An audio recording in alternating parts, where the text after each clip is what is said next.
It's sad, man. It's very, very sad. What's already coming toward Todd Monken. You got Cleveland Browns reporters and media already preying on his downfall, already saying he won't be the coach a year from now or 2 years from now. All of this stuff because the Browns did not decide to go and get one of these other quarterbacks that these people were hoping and wishing and praying for, because they just don't want to see Shedeur Sanders get. That's not frustration you're hearing, that's disgust. And what makes this moment so revealing is who he's defending and who he's attacking. Because Cleveland Browns reporters didn't wait for Todd Monken to coach a single game before they started writing his obituary. The crime? He's sticking with Shedeur Sanders instead of chasing the quarterbacks they wanted. So let's break down what's really happening here. Let's take a look at this article, man. Here it says, Browns Todd Monken gets bleak expected win projection for 2026. Okay, here it says Browns Todd Monken gets bleak expected win projection for 2026. Appeared on the Sporting News. Here it says the Browns, coming off a rough 2025 season, made a lot of changes, not just to the roster, but to the coaching staff. All right. Todd Monken was hired to be the new head coach, bringing with him some major offensive changes as well. 6 wins. That's the projection Bleacher Report's Gary Davenport just slapped on Todd Monken's 2026 season. Not 7, not 8. 6-11 is the realistic expectation according to their analysis. And the timing of this projection is what matters. Monken hasn't even finished his first training camp, hasn't called a single play as head coach, but the narrative is already locked in. Failure is expected, failure is predicted, and if you read between the lines, failure is almost being hoped for. Landry, who continues to make appearances or comments on the Fourth and South podcast, continued with his strong words about former Browns head coach Kevin Stefanski. So you telling me that record, he deserved two-time coach of the year? Maybe he got it because he was coaching the Cleveland Browns. First year he came in, yeah, we made some noise. Yeah. Obviously the years before we hadn't had no success, so I do think it was fitting and well-deserved. I know when I was there for 100% fact, when we were struggling as an offense, I know Kevin Stefanski himself gave up play calling to AVP. The same thing that he's done. Now here's where it gets personal. Former Browns receiver Jarvis Landry just went on the Fourth and South podcast and absolutely torched Kevin Stefanski's coaching legacy. 2-time coach of the year? Landry says he only won those awards because he was coaching the Browns after years of failure made any success look impressive. But the really damaging claim is about play calling. According to Landry, Stefanski had a pattern. Struggle as a play caller, hand duties to offensive coordinator Alex Van Pelt. Let the team find success, then take back play calling and the credit. Detective, on what point did he cede this over to AVP and at what point did he take them back? Yeah. I'm less interested in this, and I think I'm just more interested in just the amount of former Browns, Jarvis maybe being the loudest of them, who have come out and had their say about Kevin Stefanski now that he's been fired. Okay, first off, agree 100%. I don't care how many times they give it the play calling and then took it back. Yeah. I just don't. Doesn't matter to me at all. But I am interested in the same thing you're interested in because now it feels like for that couple-year stretch, like we were taking crazy pills trying to tell everyone what was going on with Stefanski, and no one wanted to believe anything. And the 92.3 The Fan hosts are now playing detective, trying to figure out exactly when Stefanski gave up and reclaimed play calling during Landry's 2 seasons in Cleveland from 2020 to 2021. But here's what they're missing while they're fact-checking timelines. Multiple former Browns players are suddenly comfortable trashing Stefanski now that he's gone to Jacksonville. Landry is just the loudest voice in a growing chorus. And that tells you something about how those players really felt while Stefanski was still their head coach. Well, is it because, like, if for Jarvis, for instance, though, like if Jarvis says all sorts of nasty things about Stefanski while he's still the head coach of the Browns, there's probably a lot of people in the Browns building that he likes, respects, etc., that'll probably get pretty upset by that. Totally fair. So it's like open season now that he's away from the Browns, not the Browns head coach anymore, and it seems more like the Browns are moving off of Stefanski, even like in a positive way. So I don't love that this feels a little opportunistic. I do think, listen, I don't care, you don't care.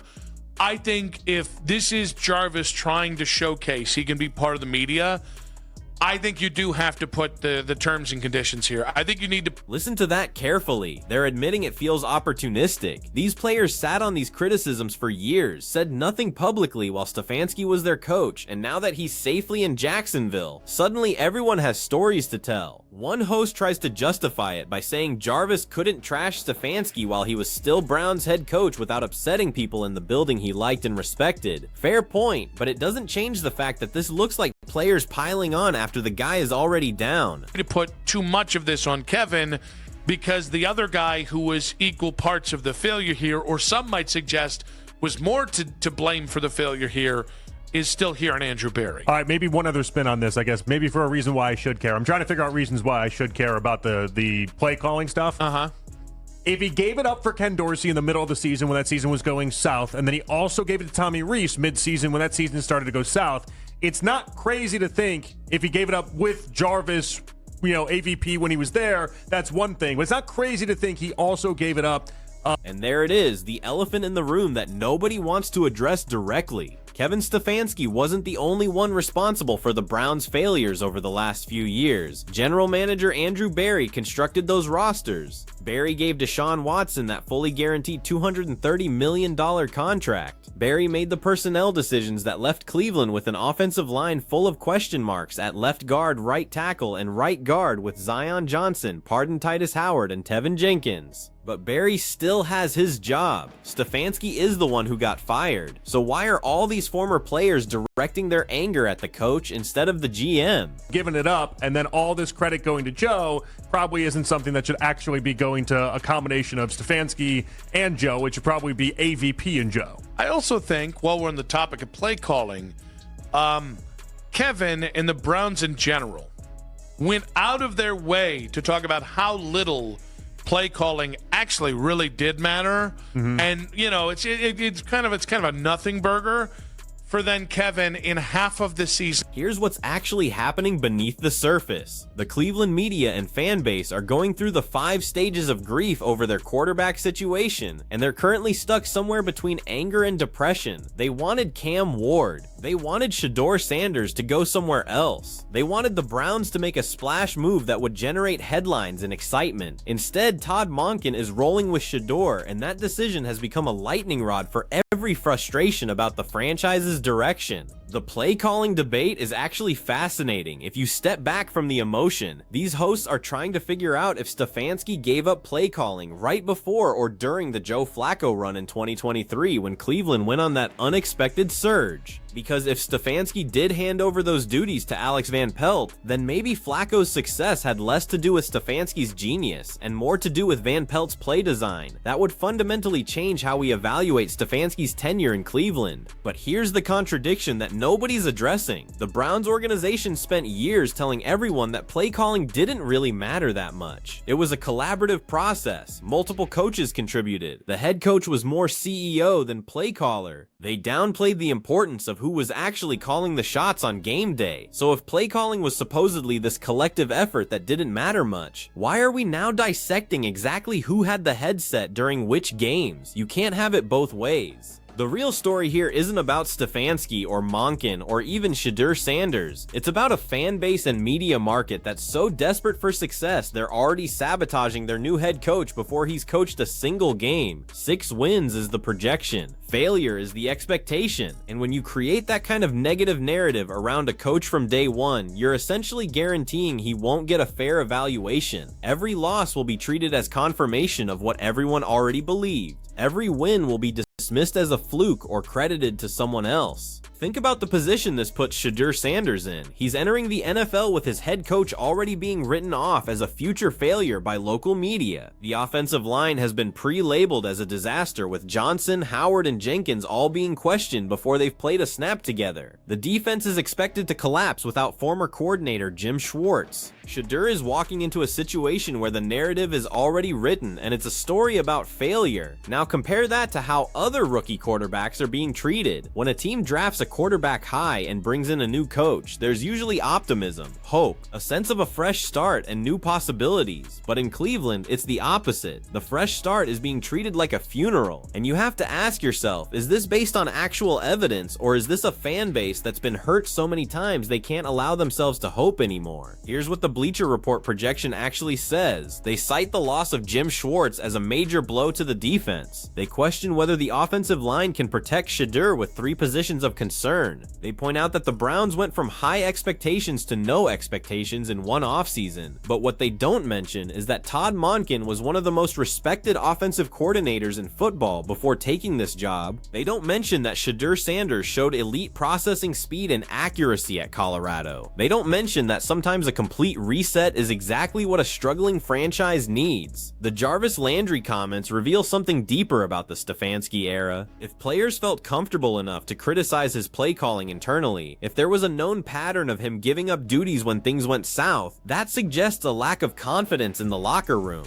That suggests players didn't fully buy into what Stefanski was selling, and if that's true, then maybe his firing wasn't just about wins and losses. Maybe it was about a relationship with the team that had deteriorated beyond repair. But let's be honest about the timing. Landry played for Stefanski in 2020 and 2021. That was 4 years ago. If these issues were so significant, why wait until 2025 to talk about them publicly? Either Landry is trying to build his media profile by offering hot takes about his former coach, or he genuinely felt he couldn't speak freely until Stefanski was gone. Either way, it raises questions about the culture Stefanski built in Cleveland. Did players feel they could voice concerns? Or did they just smile, nod, and save their real thoughts for podcast appearances years later? The 6-win projection for Monken is based on the assumption that everything will go wrong. The offensive line will struggle. The defense will regress without Schwartz. Shedeur will face typical rookie growing pains. The schedule will be brutal. And maybe all of that happens. Maybe Bleacher Report nails this prediction and the Browns finish 6-11, but projections like this become self-fulfilling prophecies. When everyone expects failure, it's easier to accept losing. It's easier to give up when things get hard. It's easier to point to the prediction and say, "See, we told you so," instead of fighting to prove everyone wrong. What's fascinating is how quickly the narrative shifted from Stefanski to Monken. A month ago, Kevin Stefanski was the problem holding the Browns back. Now he's in Jacksonville, and suddenly some people are wondering if Cleveland made a mistake. Jarvis Landry is trashing his coaching legacy, but the 92.3 hosts are also admitting they're interested in tracking how Stefanski does with the Jaguars. There's this weird cognitive dissonance where Stefanski was supposedly a bad coach who deserved to be fired, but also maybe the Browns will regret letting him go. Which is it? The truth is probably somewhere in the middle. Stefanski won Coach of the Year twice, which doesn't happen by accident, even if Landry thinks it was just because of low expectations. But he also went 37-46 overall in Cleveland with 1 playoff win.